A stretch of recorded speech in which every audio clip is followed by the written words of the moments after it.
खुलुमबाय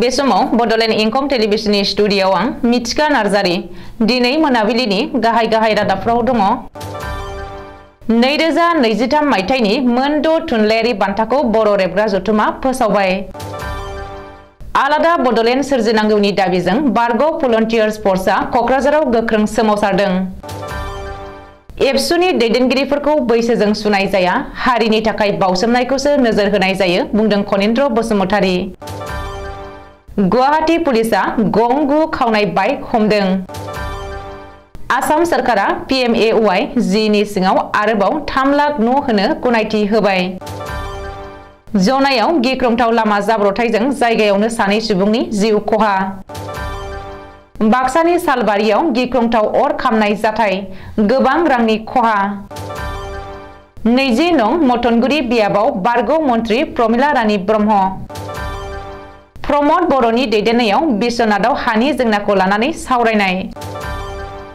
बाक्सानि सालबारियाव बज्रं दोलोनि गोख्रों सोमावसारनाय गसाइगावआव मालागुरि गामिनि ममिता नार्जारिया गोब्राब लोमजादों फाहामथायनि थाखाय रायजो राजानिफ्राय हेफाजाब लुबैदों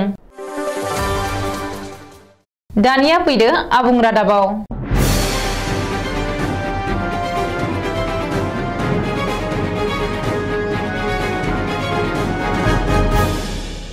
बोसोरफ्रोमबो बर' लिरगिरि बिथांमोनखौ गोसो फुदुंनो थाखाय बर' रेबग्रा जथुमा होबोबाय थानाय गासै मोन 6 थुनलाइयारि बान्था फारियै आसा मोसाहारि थुनलाइयारि बान्था 10,000 रां सुकुमार बसुमतारी खुगा थुनलाइनि अजा थुनलाइयारि बान्था 10,000 रां निमाथि मोसाहारि उन्दै लिरगिरि बान्था 25,000 रां लाइमोन थुनलाइयारि बान्था 10,000 रां फबिन बरगयारि खन्थाइगिरि बान्था 5,000 रां आरो महेन्द्र मोसाहारि रावस्लाय बान्था 25,000 रां बैफोर बान्थाखौ मोननो हादों फारियै आसा मोसाहारि थुनलाइयारि बान्थाखौ दावफ्रि लाबारिनि खन्थाइ बिजाब फैगोनखौ लामा नायनानैया सायख'जादों सुकुमार बसुमतारी खुगा थुनलाइनि अजा बान्थानि थाखाय रुपाश्री हाज'वारिनि कर'ना आं आरो खन्थाइ बिजाबनि थाखाय होनो सायख'जादों निमाथि मोसाहारि उन्दै थुनलाइयारि बान्थाखौ थरायना पिनाकि ब्रह्मनि खन्थाइ बिजाब गुफुर जोमैनि थाखाय सायख'जादों लाइमोन थुनलाइयारि बान्थाखौ दैमासा ब्रह्मनि जोहोलाव नोंनि सोहोराव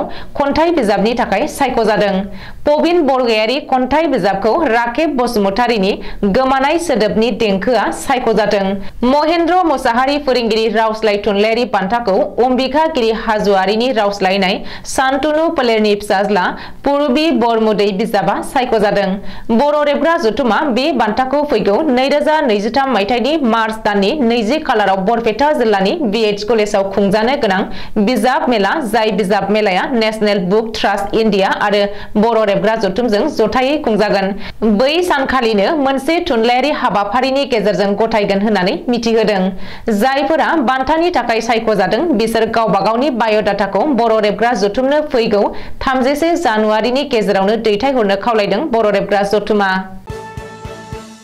आलादा बडलेण्ड सोरजिनांगौनि दाबिजों दिनै क'क्राझाराव गोख्रों सोमावसारदों क'क्राझार नोगोराव थानाय क'क्राझार जिल्ला बेंगिरि मावख' साखाथिनि चिल्ड्रेन पार्कआव दिनै अल बड' एक्स भलन्टियार्स फर्स अर्गानाइजेशननि बानजायनायाव आलादा रायजो बडलेण्ड सोरजिनांगौनि दाबिजों गोख्रों सोमावसारदों सुलुङाव फोरमायथिनाय बायदिब्ला सोमावसारनायाव बाहागो लानाय सोद्रोमाफोरा आखाइ आखाइ बेनार फिस्टुन लानानै न' बडलेण्ड न' रेस जोंनो बडलेण्ड नांगौ जोंनि दाबिया थार दाबि जोंनो गोजोननाय नांगौ जै बर' हारिनि जै बुहुमनि बर'फोर खौसे जा बायदि बायदि स्लगानजों होस्रिखावनानै क'क्राझार नोगोरखौ गोमखांहोदों बडलेण्डनि थाखाय बुहुमनि बर'फोरखौ खौसे जानो खावलायनायजों लोगोसे जेब्लासिम आलादा बडलेण्ड रायजो मोना अब्लासिम बर'फोरा गोजोना होननानै अल बड' एक्स भलन्टियार्स फर्स अर्गानाइजेशननि दैदेनगिरिफ्रा बुंदों बे सोमावसारनायाव बाहागो लानानै अल बड' एक्स भलन्टियार्स फर्स अर्गानाइजेशननि आफादगिरि दलिन कुमार ब्रह्मआ बुंदों दि आलादा बडलेण्डनि अनगायै बर' हारिया जौगाखाङा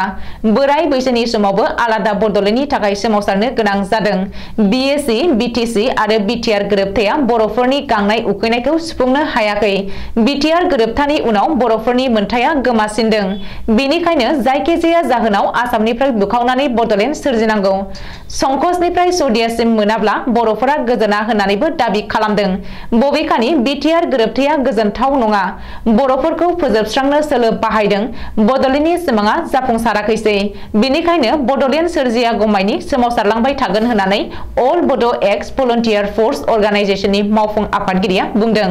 मख'नो गोनांदि आलादा रायजो बड'लेण्डनि दाबिखौ गोख्रों खालामफिननो आरो बड'लेण्डनि थाखाय सोमावसारफिननो थांनाय 18 दिसेम्बर खालि अल बड' एक्स भलन्टियार्स फर्स अर्गानाइजेशन मुंनि आफादखौ जोनोम होनाय जादोंमोन। मोनसे समनि बारग' भलन्टियार्स फर्सनि सोद्रोमाफोरा ज' जानानै बे आफादखौ बड'लेण्डनि थाखाय जोनोम होदों। रौता दखरा एबसुआ दिनै दखरानि बिबानगिरिफोरखौ लानानै रौतानि आइबिआव मावबादा खुंदों। बे मावबादायाव गाहाय बुंथिगिरि महरै बाहागो लायो एबसुनि गाहाय नेहाथारि कनिन्द्र बसुमतारिया। कनिन्द्र बसुमतारिया गाहाय बुंथिगिरि महरै बाहागो लानानै रौता दखरा एबसुनि साफ्रोमबो दैदेनगिरिफोरखौ बरायग्रोनानै एबसुनि जोनोमनि थांखि आरो नोजोरफोरखौ गुवारै फोरमायनानै होयो। मख'नो गोनांदि ओनसोलनि गोरों-गोराफोरनि गेजेरावबो दालाइसा दखरा आरो जिल्ला एबसुआव 2 बोसोरनि थाखाय सायख'जानाय जोबोद खाफाल गोनां आरो बे खाफाला साफ्रोमबोनि जिउआव जुफिया होननानै बुंथियो आरो बे खाबुआवनो माहारि दानायाव गावखौ बावसोमलांगोन होननानै रौता दखरा एबसुनि गासैबो बिबानगिरिफोरखौ कनिन्द्र बसुमतारिया खावलायनानै थुलुंगा होयो। बेजों लोगोसे बर'खौ गेरेमसा माहारि दानायानो एबसुनि गुबै थांखि होननानै एबसुनि दैदेनगिरिफोरखौ बैसोजों सुनाय जाया, हारिनि मुङै बावसोमनायखौसो नोजोर होनाय जायो होननानै साफ्रोमबो एबसुनि मावथिफोरखौ 24/7 सम खामानि मावनो एबसुनि गाहाय नेहाथारिया खावलायो। रौता दखरा एबसुआ दखरा आफादनि बिबानगिरिफोरखौ लानानै खुंनाय बे मावबादायाव मिरु एबसुनिफ्राय फारियै लोगो गाहाय नेहाथारि दिनेश ब्रह्म, सुबुं फोनांजाब नेहाथारि बड'सा ब्रह्म, अबिन नार्जारि, गेलेमु नेहाथारि गणेश बसुमतारि, अदालगुरि जिल्ला एबसुनिफ्राय आफादगिरि लहित बर', बुंथिगिरि रहित बसुमतारि, हारिमु नेहाथारि कैलाश बसुमतारि आरो क'क्राझार जिल्ला एबसुनि रांखान्थि नेहाथारि महिम बसुमतारि बिथांमोना बाहागो लादोंमोन। गुवाहाटी नोगोरमायाव पुलिसा गं 9 खावनाय बाइक हमदों। दिनै फुङाव नोगोरमानि गुबुन गुबुन जायगायाव अपारेशन खालामनानै गं 9 खावनाय बाइकखौ नोगोरमा पुलिसा बोखांनो हादों। मिथिनो हानाय बायदिब्ला गुवाहाटी नोगोरमा पुलिसा दिनै फुङाव गुवाहाटी नोगोरमानि सन्तालि, मालिबारि आरो सामारियायाव अपारेशन खालामनानै गं 9 खावनाय बाइक बोखांनो हादों। बेजों लोगोसे 3 सुबुंखौबो पुलिसा हमनो हादों। बबेखानि खावनाय बाइकजों लोगोसे हमनो हानाय 3 सुबुंखौ पुलिसा सुलुङाव सिनायथि होआखै। मख'नो गोनांदि थांनाय समबारखालि जिआरपिआ गुवाहाटी रेल स्टेशनाव गोबांथार खावनाय मबाइल फनखौबो हमनो हादोंमोन। जिआरपिआ राजधानी एक्सप्रेस रेल गारियाव सिग्रोमनानै गं 39 खावनाय मबाइल फनफोरखौ बोखांनो हादोंमोन। मबाइल फनफोरजों लोगोसे सासे सुबुंखौबो जिआरपिआ हमनो हादोंमोन। प्रधान मंत्री आवास योजना ग्रामीण सुंद'यै PMAY नि सिङाव रायजोआव आरोबाव 3 लाखनिबो बांसिन न' बानायनो थाखाय आसाम सरकारा गनायथि होबाय। बे बाथ्राखौ बुंदों आसामनि पन्चायत एन्ड रुरेल डेभेलपमेन्ट बिफाननि मन्थ्रि रन्जित दासआ। मन्थ्रि रन्जित दासआ फोरमायथिनाय बायदिब्ला PMAY नि सिङाव आसामाव 3,31,193 नखरनो सोरखारि न' होनो थाखाय मिरुनि पन्चायत एन्ड रुरेल डेभेलपमेन्ट मन्त्रालया थांखि लादों। बेनिनो आसाम सरकारनि पन्चायत एन्ड रुरेल डेभेलपमेन्ट बिफाना थांनाय सप्तायाव 3,04,218 मुलाम्फागिरिफोरनो न' होनो गनायथि होबाय। बबेखानि सोलिफु राङारि बोसोरनि बारग'लांनाय 9 दाननि गेजेराव आसामनि पन्चायत आरो गामि जौगाखां बिफाना रायजोआव 10 लाखनिबो बांसिन PMAY न'फोरखौ बानायनो गनायथि होबाय होननानैबो रन्जित कुमार दासआ दाबि खालामदों। बे बिथांखिखौ जाफुंसारै मावफुंनायखौ थि खालामनो थाखाय सोरखारा गासैबो गोनां जानाय राहाफोरखौ लादों आरो थांनाय सप्तायावसो गनायथि होजानाय 3 लाखनिबो बांसिन न'फोरखौ बानायनायनि थाखाय गिबि खोन्दोनि किस्तिखौ मुलाम्फागिरिफोरनो थाबैनो सोनानै हरगोन होननानैबो मन्थ्रि रन्जित कुमार दासआ बुंथिदों। जनायाव मैया मोनाबिलि समाव गिख्रंथाव लामा जाब्रबथाय जायो। बे गिख्रंथाव लामा जाब्रबथायाव सानै सुबुङा जाथायसालियावनो जिउ गोमादों। मिथिनो मोननाय बायदिब्ला जनाय चन्द्रपुर 515 नं राजा लामायाव ट्राक आरो AS 22A8650 नम्बरनि बाइक गंनैनि गेजेराव मोखांजों मोखां सौग्रावलायो। जाउनाव बाइक सालायगिरि सानै सुबुङा जायगायावनो जिउ खहा जायो। जिउ खहा जानाय सानै सुबुंखौ जनायखुलि गामिनि निजम पाटिर 35 बोसोर आरो फिसाज्ला नमल पाटिर 17 बोसोर होननानै सिनायथिनो हानाय जादों। सालबारिनि पकुआमारियाव जानाय अर खामनाय जाथायाव गंनै दखानाव अर खामनानै सेवांगार जानायजों लोगोसे खाथि खालानि दखानफोराबो खहा जानो गोनां जादों। शाहजाहान आलीनि गेलामाल दखाननि 5 लाखसो रांनि मुवा बेसादफोरा सेवांगार जायो। आजिजुल हकनि सि दखान आरो सेन्डेल दखाननि 3 लाखसो रांनि मुवा बेसादजों लोगोसे 13,000 राङाबो खामनानै सेवांगार जायो। अर खामनाय जाथाया गासै ओनसोलावनो गोसारो। जाउनाव जाथाय जानाय जायगायाव फायार ब्रिगेड नुजाथि फैनानै खहा जानायनिफ्राय रैखा मोनो। बिल्लाल हुसैननि फार्मासि दखान आरो आली हुसैननि गेलामाल दखाना अर खामनाय जाथायखौ कारेन्टजों शर्ट जानानै खामदों होननानै आन्दाज खालामनाय जादों। बाक्सा जिल्लानि बिटिसि 20 नं मटनगुरि बियाबनि बेंखनाव निमुवा प्राइमारिनि सिङाव थानाय दलगाव गामिनि मिरु लाइमोन गांखं बिपिएफ दोलोआरि नेहाथारि विवेकानन्द सरकारनि नखराव अस्त्र प्रहर फुजायाव हांख्राय हरनाय बायदियै बाहागो लाफैदों बारग' मन्त्रि प्रमिला रानी ब्रह्मआ। बारग' मन्त्रि प्रमिला रानी ब्रह्मआ नुजाथिफैनानै फोरमायदों दि बिपिएफ दोलोनि बागै माबायदि दोलोखौ आवगायलांनो नांगोन आरो रायजोनि थाखाय माबायदि मावलांनो हागोन आरो बिपिएफ दोलोआ सरकाराव गैयाब्लाबो रायजोनि जेंना जेंसिखौ बोस्रांनो थाखाय बिपिएफ दोलोनि गोबां बिबान दं होननानै फोरमायदों। बेनि अनगायैबो फोरमायबावदों दि सरकाराव गैयाब्लाबो दासिमबो बिपिएफ दोलोआ रावबो जेरावबो गुबुन दोलोआव आखाइ हमहैयाखै। दासिमबो बिपिएफ सरकारखौनो नेनानै दङ रायजोफोरा। बेनि थाखायनो दिनैबो निमुवा प्राइमारिनि बेन्दोंआव थानाय दलगाव गामियाव बिपिएफ दोलोनि माखासे कर्मीफोरा जयै लोगो हमफैदों बारग' प्रमिला रानी ब्रह्मखौ।